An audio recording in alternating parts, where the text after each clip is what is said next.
Welcome to the Summer Food Service Program Site Eligibility and Documentation Training by the Oregon Department of Education Child Nutrition Programs.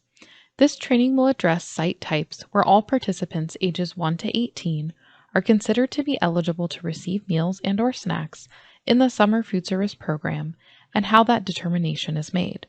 The Summer Food Service Program will be referred to as SFSP for the duration of this training.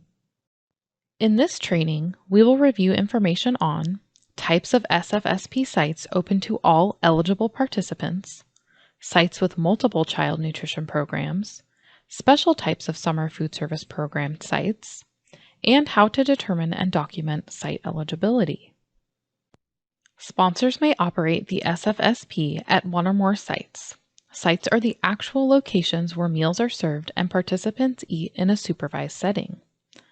Eligible sites are those that serve children in low-income areas or those that serve specific groups of low-income children. Low-income areas are defined as places where at least 50% of children in an area or served by the site are eligible for free or reduced price meals. This training will review later how to determine a site's eligibility through what is referred to as area eligibility.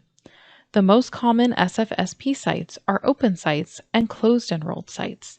Let's review these in depth next. First, let's talk about what an open site is. Open sites establish site eligibility on need and openness. If a site is located in a needy area, where 50% or more of the children residing in the area are eligible for free or reduced price school meals, and meals are made available to all children in the area on a first-come, first-served basis, these sites are considered open. Sponsors of open sites must take the necessary steps to allow meal service access to all children requesting a meal at the site. Information regarding the meal service at open sites must be publicized in the community served. Restricted open sites.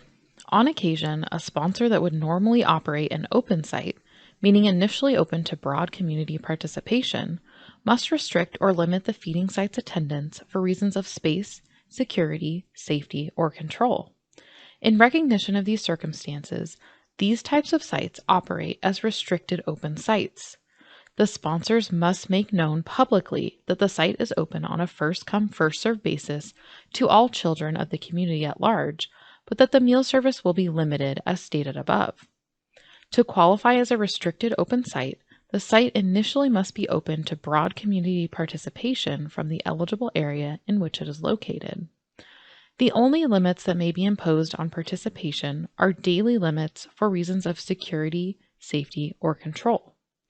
Schools that operate accredited summer school programs may not enroll in the SFSP as a restricted open site instead of an open site, so that meals may be served only to summer school participants.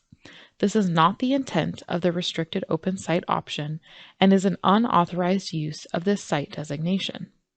The purpose of the restricted open site designation in SFSP is to allow sponsors that want to operate an open site to restrict or limit site participation due to reasons of space, security, safety, or control. Closed enrolled sites are open only to enrolled children as opposed to the community at large.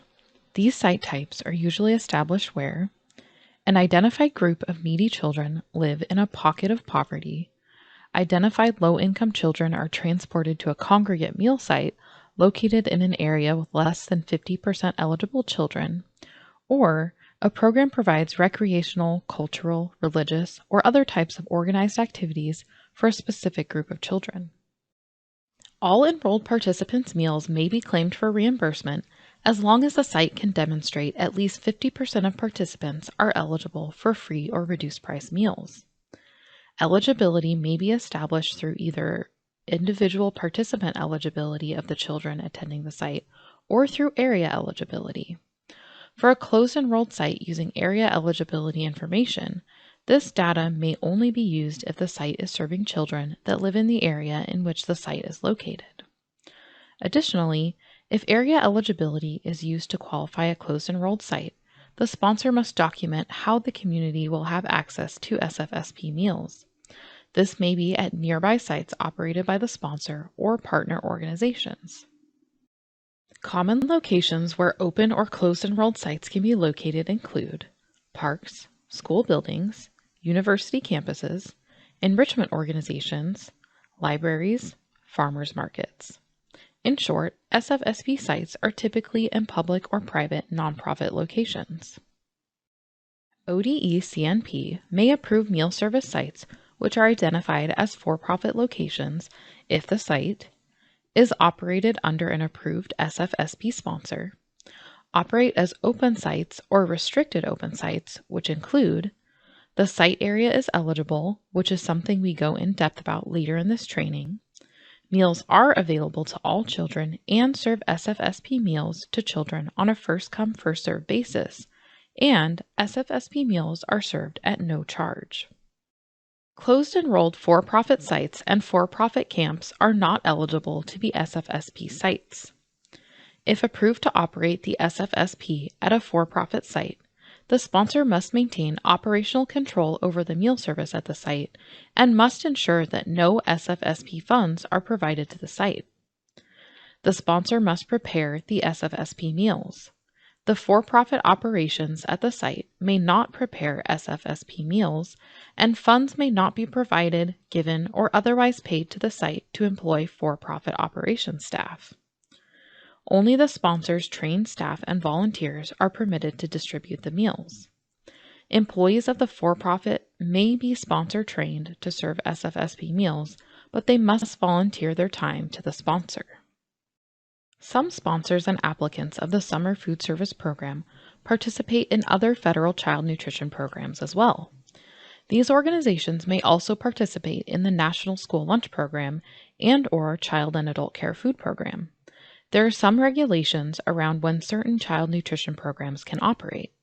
Next, we'll review when organizations can use which of these child nutrition programs. When schools operate the National School Lunch Program, or NSLP, on a year-round or continuous school calendar, the SFSP may offer meals throughout the year to preschool children and off-track students. Off-track students are the year-round students on vacation at times other than the summer. These sites may be open or closed enrolled sites located in the school or at other locations. A continuous school calendar is defined in the SFSP regulations as a situation in which all or part of the student body of a school is on a vacation for periods of 15 continuous school days or more during October through April, and in attendance at regularly scheduled classes during most of May through September. Some school districts use a calendar that provides less than 15 days for off-track periods. In these situations, ODE-CNP may waive the 15 continuous school day requirement, provided that the school system is operating regular class sessions, i.e., not summer school or remedial classes for a portion of the student body, on a year-round basis. If a year-round school site operates as an open site at a location other than the school, the meal service must be open to the entire community and must be eligible based on school or census data. While the meal service is intended to serve off-track students, it is possible that an on-track student may show up at the site. In these situations, sponsors are not expected to identify or exclude on-track students. Sponsors should plan for or prepare for additional meals and consider adding more site staff to supervise the meal service. If the site is operating as closed enrolled, meals may be served only to enrolled preschool children and off-track students. At least 50% of enrolled participants must be eligible for free or reduced price meals. If a year-round site is located in the school, sponsors must be careful not to double claim meals or claim SFSP rates for meals served to on-track students participating in the NSLP. Schools that operate both year-round SFSP and school lunch or school breakfast should establish different meal services for the year-round and on-track populations, keep separate meal counts, and develop cost allocation plans for proper proration of overhead and administrative costs between the programs. Schools offering academic summer school programs may be reimbursed for serving meals during the summer in 3 ways: through the SFSP the NSLP Seamless Summer Option, SSO, or the NSLP and SBP. However, schools wishing to serve meals only to children enrolled in summer school programs may only receive reimbursement through the NSLP and SBP. If, in addition to serving children enrolled in summer school, the school plans to serve children in the community at large, it may operate an open site through the SFSP or the SSO as described below. However, the SFA must ensure that these sites are open not only to children enrolled in summer school, but to any children residing in the area served by the site.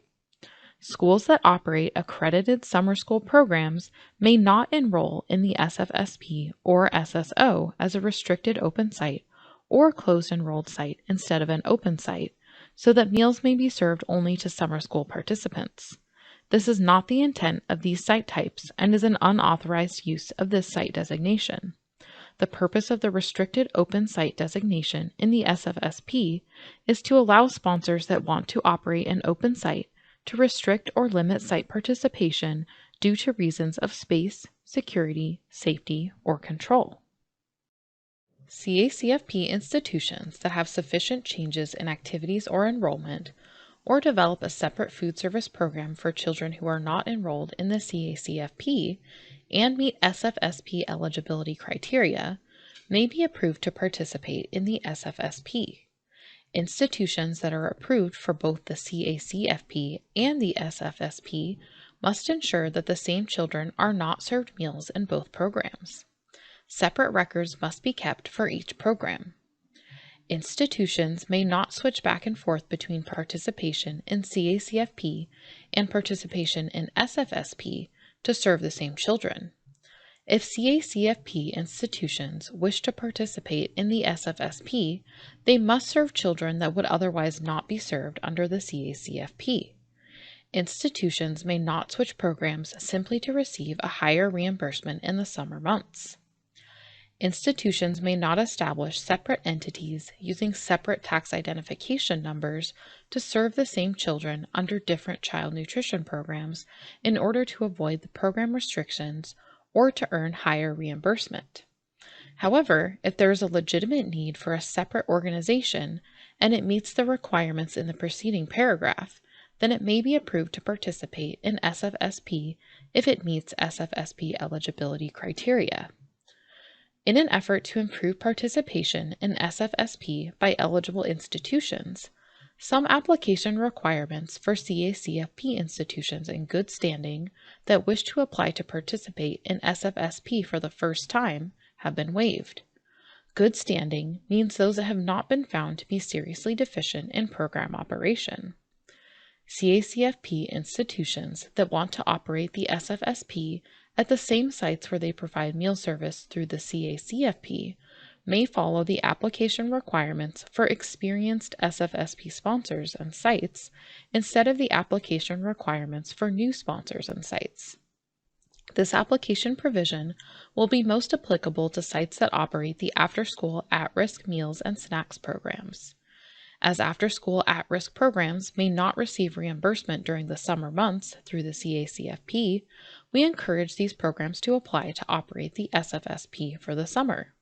This way, these organizations can serve the same children that they serve during the school year. Earlier, we reviewed the main types of SFSP sites: open, restricted open, and closed enrolled. In this section, we will review a couple special populations that these types of sites may predominantly serve. Homeless and emergency sites that operate the SFSP must provide information demonstrating the site is not a residential childcare institution, description of the method used to ensure that no cash payments or other in-kind services are used for meal service, and certification that the site only claims meals served to children. Migrant site eligibility is based upon a determination that the site predominantly serves children of migrant workers. The sites operate like area-eligible open or restricted open sites and are reimbursed for meals served to all attending children. The determination of site eligibility based upon migrant status must be updated annually. To confirm migrant status, sponsors must submit information obtained from a migrant organization that certifies that the site serves a majority of children of migrant workers. If the site also serves non-migrant children, the sponsor must certify that the site predominantly serves migrant children. This status information must be updated annually. In this next section, we will review how to determine site eligibility. In this instance, if a site is eligible for the SFSP, all participants who attend the site can receive SFSP meals and/or snacks without any additional paperwork from the site's participants.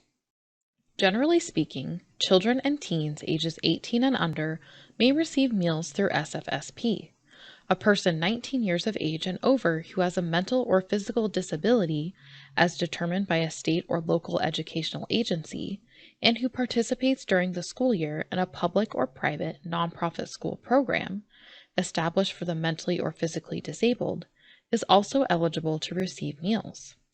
It is important to note that sponsors cannot require participants to provide documentation showing their age. If a site is located in an area that is considered to be area eligible, no additional documentation is needed to qualify a participant for a meal. All children are considered eligible as the site is located in an area where at least 50% of children and teens are eligible for free or reduced price meals. The site types that can use area eligibility to qualify are open, restricted open, and closed enrolled. If a closed enrolled site cannot be determined to be eligible based on area eligibility, participant eligibility may be utilized to qualify the site. Please refer to the SFSP Basics, Enrolled Sites, Participant Eligibility, and Determination Training located on SFSP Training webpage for more information. The two primary sources of data that may be used to determine if a site is area eligible are school data or census data. These sources of data must show that at least 50% of the children that either attend the school or live in an area are eligible for free or reduced price school meals. To qualify sites using school data, sponsors may use data from elementary, middle, or high schools as long as the site is located in the attendance area of the school. The data must be based on the percentage of children in the school attendance area within which the site is located that are certified eligible for free or reduced price school meals, not the actual school meal participation rates. ODE CNP annually releases lists of schools with information on the percentages of free and reduced price eligible participants. This may be used to assist in qualifying sites of the SFSP and at-risk after-school meal programs. Alternatively, if the school participates in the Community Eligibility Provision, or CEP, this data from the schools may be used as well. Note that the CEP data must be based on the individual school. If the district uses what is referred to as grouping to qualify multiple school sites for CEP, this data would be unallowable to qualify a site. In school districts where busing or school choice policies are in place and school attendance areas are defined, site eligibility may be determined based on either the enrollment or attendance data obtained for the school the children attend or the school the children would have attended, i.e., the neighborhood school where the children live, were it not for the school's busing or school choice policy. It is important to note that whichever way the sponsor would like to qualify sites with busing and school choice policies, sponsors must use the same method for all sites to prevent duplicative counting of eligible participants. If the school district does not have defined school attendance areas, the use of school data is not permitted for non-school sites. In this case, census data must be used to determine area eligibility for NSLP and SFSP. Please note that census data may be used as a first choice for determining area eligibility for NSLP and SFSP, rather than using the options described above, even if school attendance areas are defined. Sponsors also may document the area eligibility of their proposed sites on the basis of census data. Again, this type of eligibility is allowable for all sites except camps. SFSP sites that choose to establish eligibility using census data are required to use the most recent data available. We will next review how to use these tools to find this data. First, let's use the FNS Area Eligibility Mapper. We will start by entering FNS Area Eligibility Mapper into the search bar. In this case, the mapper happens to be the first result in the search. Click on the link to go to the web page. When the page opens, it automatically will give a small version of the map. At the bottom is a bar with additional links. For the purpose of this demonstration, I'm going to click on View Larger Map. The larger map is best for documenting if a site is eligible, and you will see why soon. Once the address search tool loads, you can enter the address of the site you want to look up. Options will auto-populate below. Be sure to select the right one. The map will then load with the site indicated on the map. There are two colors on the map, a dark pink and blue. To see what each color indicates, click on the legend in the toolbar to the left.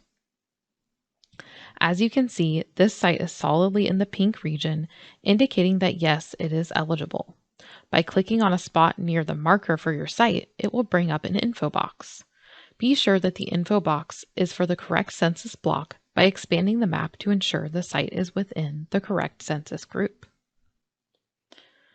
It is best to take a screenshot like this of this info box displaying the GeoID and percentage of children 0 to 18 eligible for free or reduced price meals, and the site address also displayed in the upper left corner.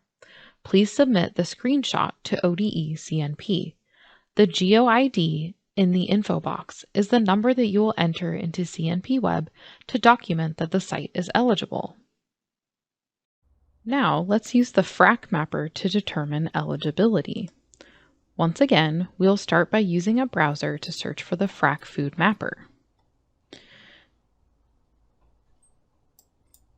This time, there are two maps for USDA programs. As we are looking for SFSP eligibility, let's select this link. The link will take you to the Maps page in the FRAC Resource Library. Click on View Mapper to get to the mapper. You can also download instructions here as well. Moving along to the mapper, you will need to click on Find in the toolbar at the top of the screen. This will open up another window to enter the location's information. Complete the street address, city, state, and zip code lines. Once these lines are completed, hit Find.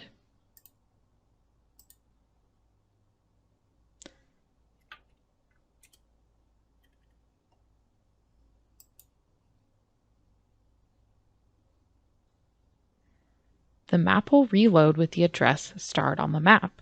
The legend to the right can be used to tell if the site is eligible. As the site is in the green area, we know the site is eligible. You'll want to take a screenshot as documentation. Next, to bring up the information box for the location, click on Info in the toolbar at the top, and then click on the map near the starred location in the same block group. The lines that surround this site outline what is considered to be the block group. Again, this will open another small window. The block group number is the number you will want to use for CNP Web.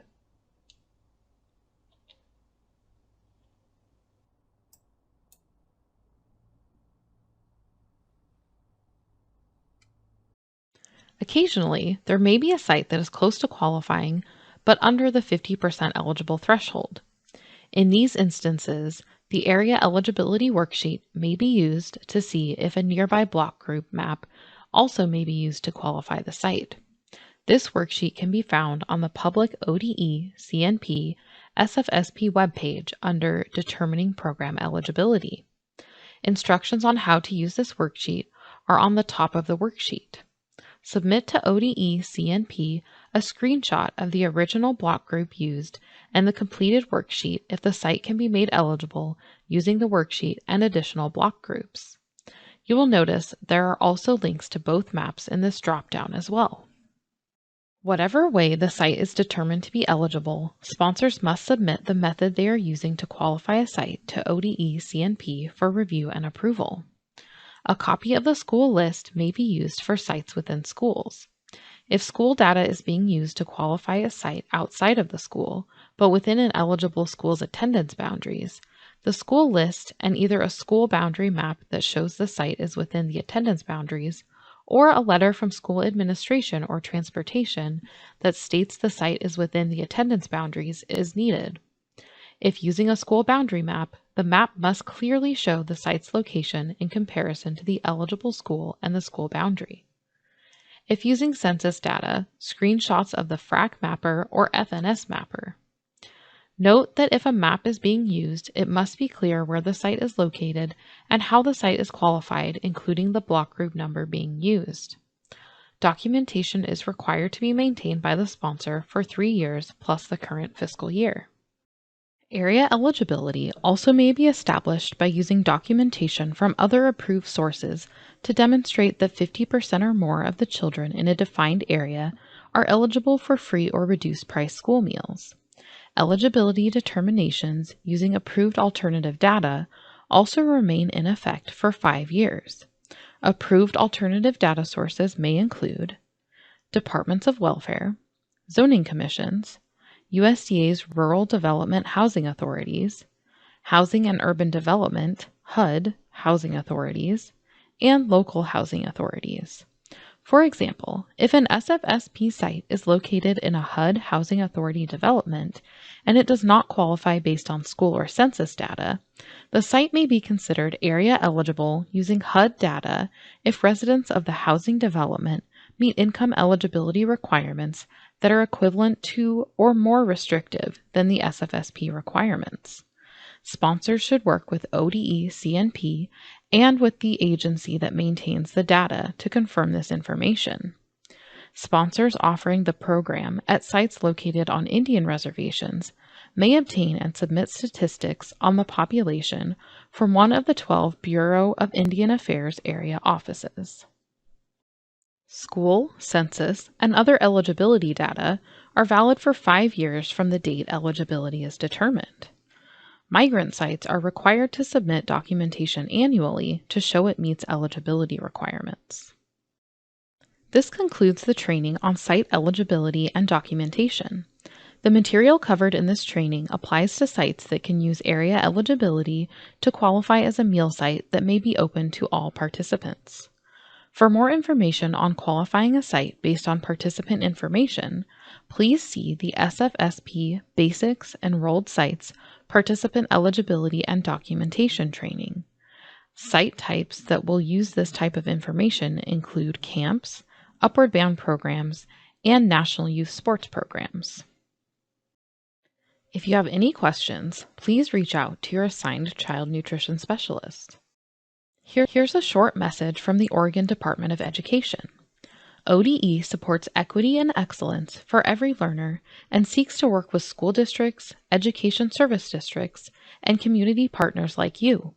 We believe all children should have access to a high-quality, well-rounded learning experience. This institution is an equal opportunity provider. Thank you for taking this training. We hope you found it helpful.